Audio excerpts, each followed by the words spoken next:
Je suis Anne de Bréjas, je suis une des porte-parole de la Fédération syndicale Sud Énergie et je travaille au centre de recherche d'EDF comme ingénieur de recherche sur les questions de prospective énergétique.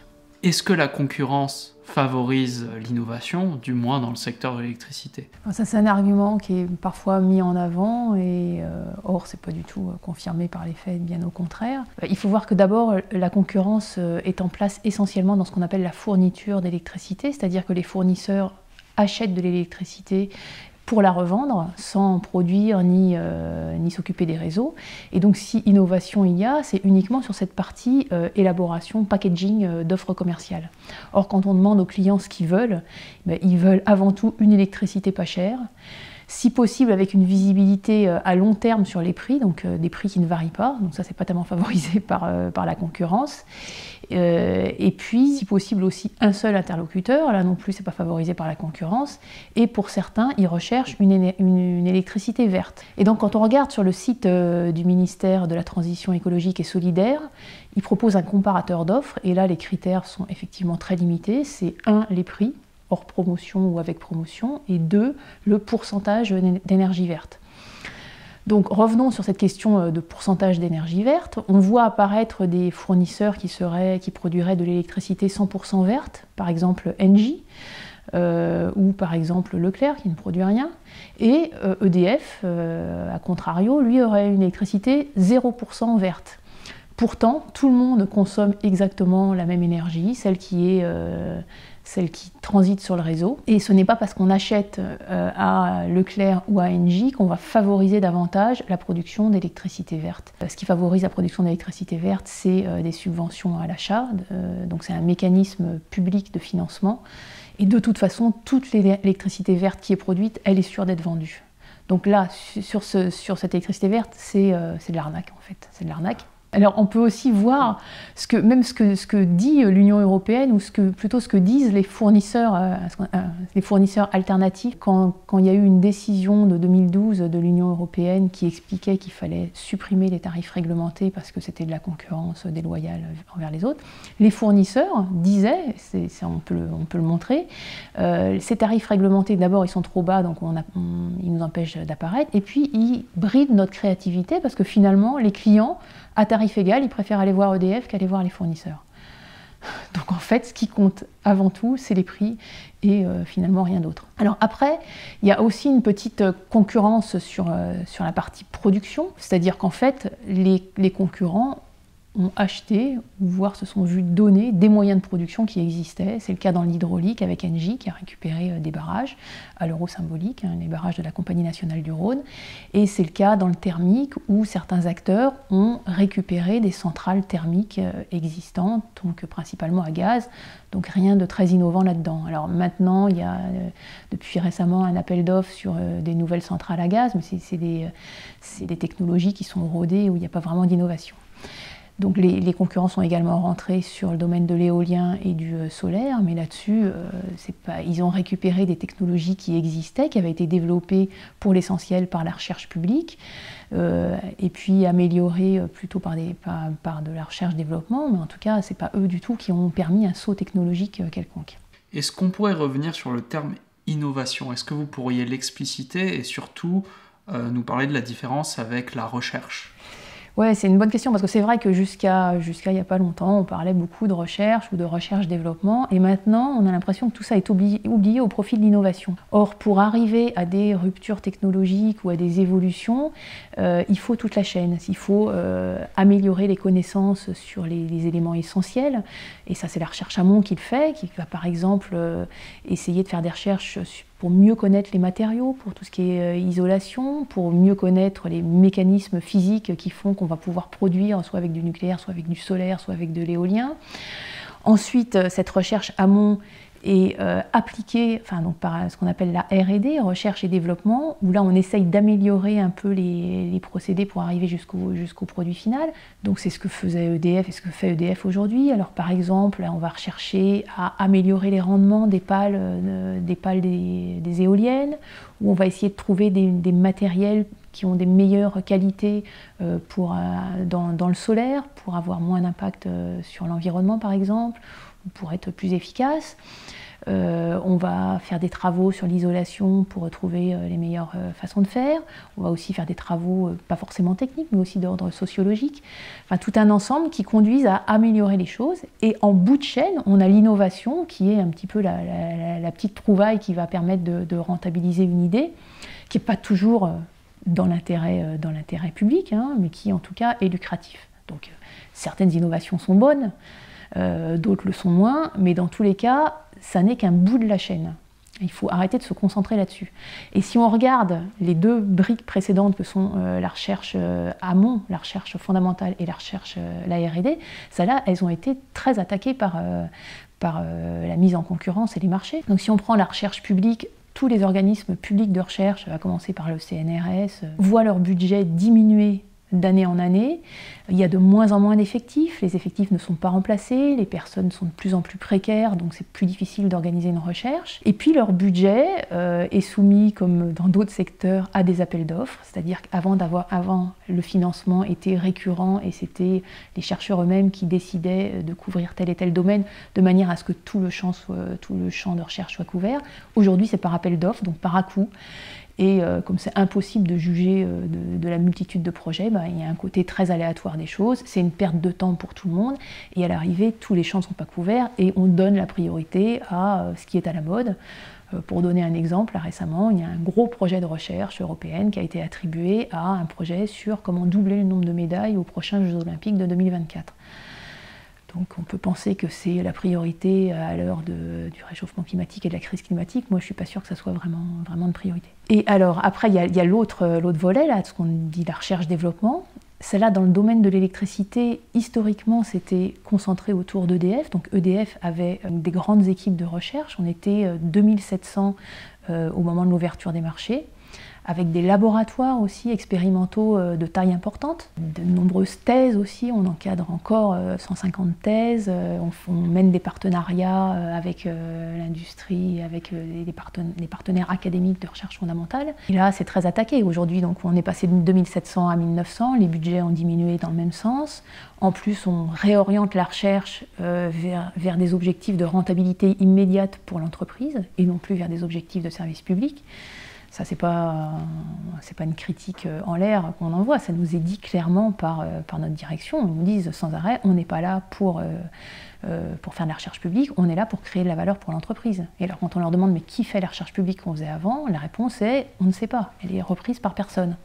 Donc ça, c'est un vrai problème. Et pour donner des thèmes du coup, qui ont disparu ou qui ont été affaiblis dans le domaine qui nous intéresse. Par exemple, on travaillait sur la robotique, ça a été abandonné parce qu'il faut faire des choix budgétaires. Alors la robotique, c'est quand même difficile de penser que ça n'a pas un avenir, et même ça a un intérêt directement pour l'énergie, par exemple pour faire la maintenance dans les centrales nucléaires en zone irradiée ou sur les barrages hydrauliques. On a abandonné tout ce qui est efficacité, recherche sur l'efficacité énergétique et la sobriété. Et là, c'est quand même un pan énorme aussi de la transition énergétique qui est laissé de côté. On avait des recherches, des compétences pointues sur des questions, sur les procédés industriels. On avait des spécialistes sur les procédés industriels qui étaient capables de faire évoluer avec les industriels les procédés pour aller vers moins de consommation d'électricité, une plus grande efficacité. Dans le domaine du bâtiment, on avait aussi des équipes entières qui étaient expertes dans les matériaux, ce qu'on appelle l'enveloppe des bâtis, comprendre comment ils réagissaient d'un point de vue thermique. Et donc ça pouvait accompagner de manière très utile les travaux sur l'isolation. Tout ça, c'est en train d'être abandonné complètement. Et puis on peut citer aussi l'exemple des sciences sociales qui sont en difficulté, qui manquent de moyens, parce qu'elles ne sont pas suffisamment, soi-disant, rentables à court terme, alors qu'on sait qu'il y a des enjeux là aussi énormes avec la transition énergétique. Il faut essayer de comprendre quels sont les freins à l'acceptabilité, par exemple, des éoliennes dans le paysage. Il faut essayer de comprendre quels sont les nouveaux usages, comment ils sont utilisés, donc comment va évoluer la consommation. Il faudrait aussi essayer d'animer le débat pour que les gens s'approprient la question de la sobriété, comment on fait pour adopter un comportement moins consommateur d'énergie, à quoi on est prêt à renoncer. Et là, les sciences sociales auraient un éclairage intéressant à amener pour essayer de formuler les questions, pour essayer d'accompagner le débat. Et tout ça n'est pas fait, faute de moyens, et en grande partie à cause du marché. Donc on voit On nous dit que ça favorise l'innovation, rien ne le prouve, au contraire. C'est pas on n'a pas vu surgir des nouveaux services. Alors on nous parle parfois du service on donne la possibilité aux gens de suivre leur consommation, mais enfin ça, EDF le fait depuis longtemps et bien avant l'ouverture des marchés. Par contre, il y a des choses tangibles. La recherche a beaucoup moins de moyens, la recherche publique, et puis la recherche et développement qui était faite par EDF est en train d'être grandement abîmée. Et on n'est pas au bout de nos peines, on est encore en 1900, si on regarde les exemples à l'étranger, d'ailleurs on nous le répète tout le temps, on nous dit vous avez de la chance, ailleurs ça a complètement disparu. Effectivement. En Angleterre, qui est un peu le bon élève en matière de libéralisation, eh bien, le secteur électrique a tué sa recherche.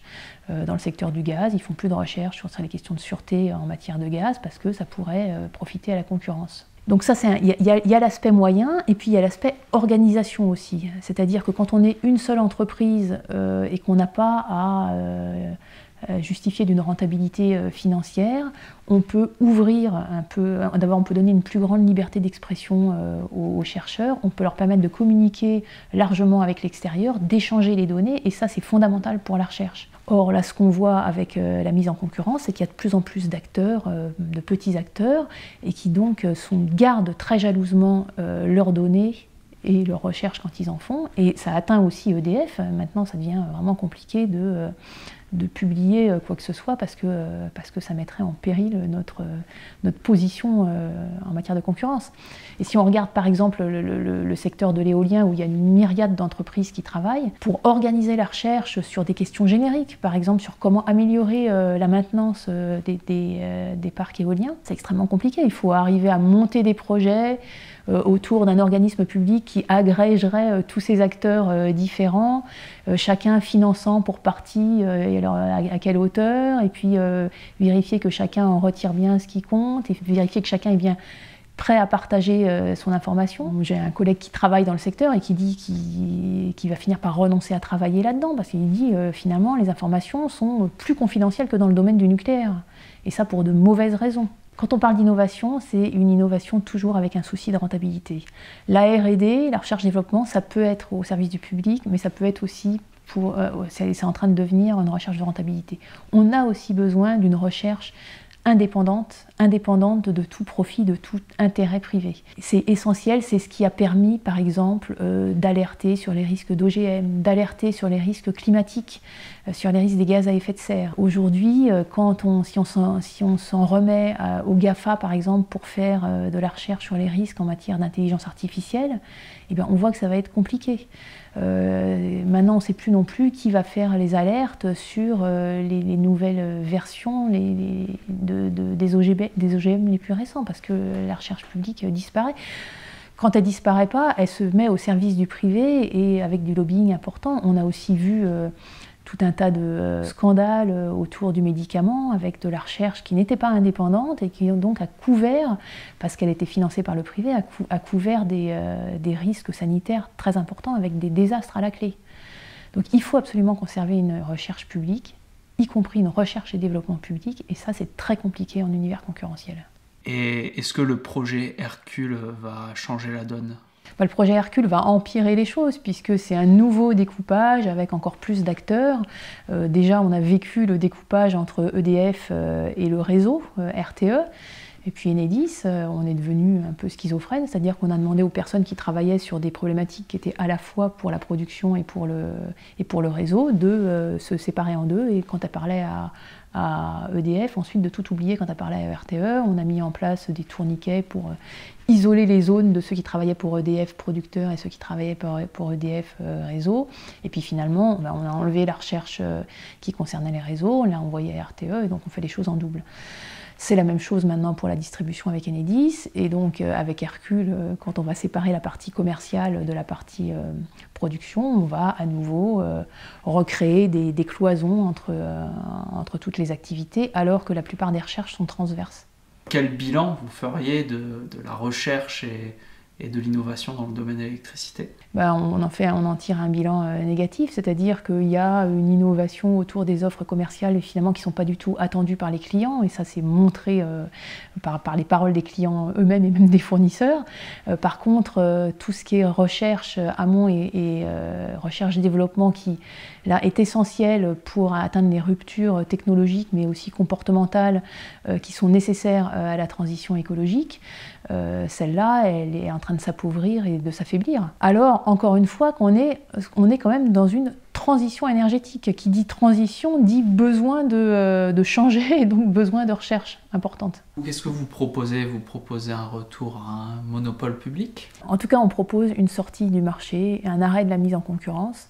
Je pense que là, on a un bilan suffisamment maintenant consistant pour dire que le marché ne permet pas de diminuer les prix et puis ne permet pas d'effectuer la transition énergétique qui est nécessaire. Il faut préciser qu'aujourd'hui, EDF n'est plus une entreprise de service public, même s'il y a encore beaucoup d'agents qui sont imprégnés de la culture de service public, mais c'est une entreprise en concurrence, c'est une société anonyme dont l'objectif est de faire des profits. Donc elle est loin d'être exempte de critiques. Mais même EDF du temps du monopole public, nous on pense que c'était nettement mieux, mais c'était pas non plus exempt de toute critique et il faut en tirer un bilan complet. Et notamment, ce qui était essentiellement reproché, c'est que EDF était un État dans l'État et un peu hors de contrôle de la puissance publique qui se déchargeait en fait sur EDF pour définir la politique énergétique. Et ça, je pense que c'est une critique qui est réelle et qu'il faut entendre.